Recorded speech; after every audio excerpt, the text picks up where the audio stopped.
Next question, పీఠభూమి దశలో ప్రగతి ఎలా ఉంటుంది? వేగంగా, ఆప్షన్ బి హెచ్చు తగ్గులతో, ఆప్షన్ సి నిలకడగా ప్రగతి లేకుండా, ఆప్షన్ డి తగ్గుతూ. దీనికి సరైన సమాధానము ఆప్షన్ సి నిలకడగా ప్రగతి లేకుండా. పీఠభూమి దశ ప్రగతి లేకుండా నిలకడగా ఉంటుంది. క్వశ్చన్ నెంబర్ 2, పీఠభూమి దశ ఎంతకాలం ఉంటుంది? శాశ్వతంగా, తాత్కాలికంగా, చాలా ఎక్కువ కాలం, ఎప్పటికీ ఉండదు. దీనికి సరైన సమాధానము ఆప్షన్ బి తాత్కాలికంగా. పీఠభూమి దశ అనేది తాత్కాలికంగా మాత్రమే ఉంటుంది. నెక్స్ట్ క్వశ్చన్ నెంబర్ 3, సాధారణ అభ్యాసం రేఖలో పీఠభూములు ఎలా సూచించబడతాయి? ఆప్షన్ బి నిలువు గీతలతో, ఆప్షన్ బి వక్రరేఖతో ఎక్స్ అక్షానికి సమాంతరంగా, ఆప్షన్ సి వృత్తాలతో, ఆప్షన్ డి చతురస్రాలతో. దీనికి సరైన సమాధానము ఆప్షన్ బి వక్రరేఖతో ఎక్స్ అక్షానికి సమాంతరంగా సూచిస్తారు. సాధారణ అభ్యాసం రేఖలో పీఠభూమి ఎక్స్ అక్షానికి సమాంతరంగా వక్రరేఖతో సూచిస్తారు.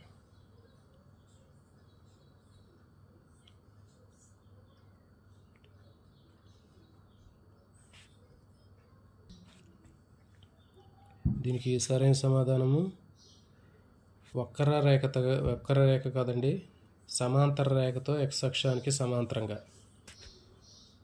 సాధారణ అభ్యాసం వక్రరేఖలో పీఠభూమి దశ అనేటటువంటిది ఎట్లా చూపిస్తారంటే ఎక్స్ అక్షానికి సమాంతర రేఖతోటి సమాంతరంగా. వక్రరేఖ అని పడింది, మిస్టేక్ అది.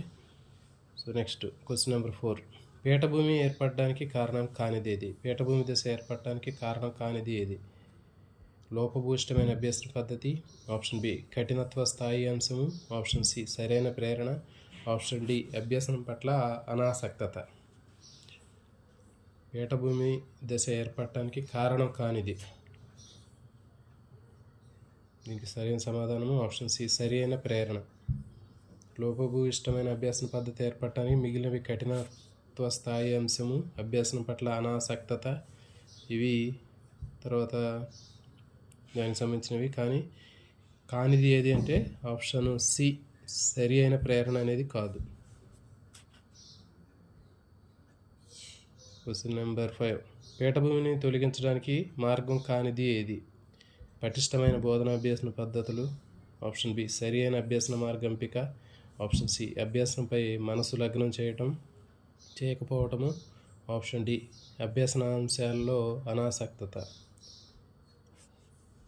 దీనికి సరైన సమాధానము ఆప్షన్ సి అభ్యసనం పైన మనసు లగ్నం చేయకపోవడం. క్వశ్చన్ నెంబర్ 6, అభ్యసన బదలాయింపు అనగా ఏమిటి? ఆప్షన్ ఏ ఒక రంగంలో పొందిన శిక్షణ మరొక రంగంలో ప్రభావం చూపడం, ఆప్షన్ బి ఒకే రంగంలో శిక్షణ పొందడం, ఆప్షన్ సి శిక్షణ లేకుండా నేర్చుకోవడం, ఆప్షన్ డి శిక్షణను విస్మరించడం. దీనికి సరైన సమాధానము ఆప్షన్ ఏ ఒక రంగంలో పొందిన శిక్షణ మరొక రంగంలో ప్రభావం చూపడం. ఇది అభ్యసన బదలాయింపు. నెక్స్ట్ క్వశ్చన్ నెంబర్ 7, అభ్యసన బదలాయింపు ఎన్ని రకాలుగా ఉంటుంది? ఆప్షన్ ఏ 2 రకాలు, ఆప్షన్ బి 3 రకాలు, ఆప్షన్ సి 4 రకాలు, ఆప్షన్ డి 5 రకాలు. దీనికి సరైన సమాధానము ఆప్షన్ సి 4 రకాలు. అభ్యసన బదలాయింపు 4 రకాలుగా ఉంటుంది. క్వశ్చన్ నెంబర్ 8, అభ్యసన బదలాయింపులో ప్రభావం చూపనిది ఏది?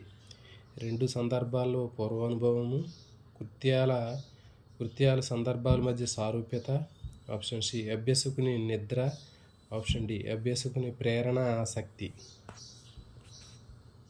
దీనికి సరైన సమాధానము అభ్యాసకుని నిద్ర. ఇది అభ్యసన బదలాయింపులో ప్రభావం చూపదు. ఇలాంటి మరిన్ని వీడియోల కోసం ఛానల్ని లైక్ చేయండి, ఛానల్ సబ్స్క్రైబ్ చేయండి, వీడియోని లైక్ చేయండి, మీ ఫ్రెండ్స్కి షేర్ చేయండి. Thank you.